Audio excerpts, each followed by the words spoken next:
Reka twerekeze mu gihugu cya Uganda abakunzi ba channel yacu. Inkuru iri kuvuga yuko abanyarwanda batanu baherutse gufatirwa mu nzira yerekeza i Kampala bagasubizwa inyuma bakomeje kuburirwa irengero kuko bafungiwe ahantu hatazwi.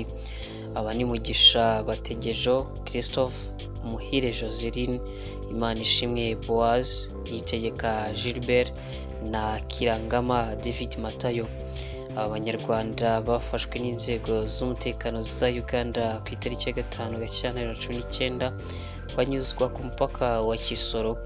Aba bageze ku mupaka bari kumwe na bagenzi babo Jean de Dieu Niyonteze na Pauline Dusabirema baje kurekurwa nk'uko Virunga Post ibyemeza.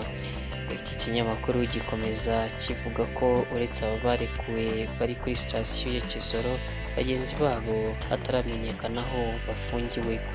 Amakuru adafitiwe gihamya nuko abarekuwe batanze ruswa.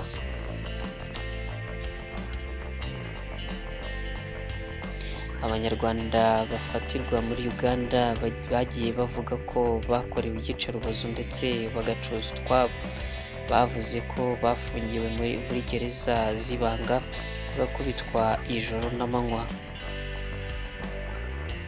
Kugeza ubu igihugu cya Uganda kimaze kwirukana ku butaka bwayo abanyarwanda basaga 20 kuva uyu mwaka watangira. Benshi muri aba bashinjwa kuba muri Uganda nta byangombwa bibemerera, mu gihe abandi bashinjwa kuba intasi.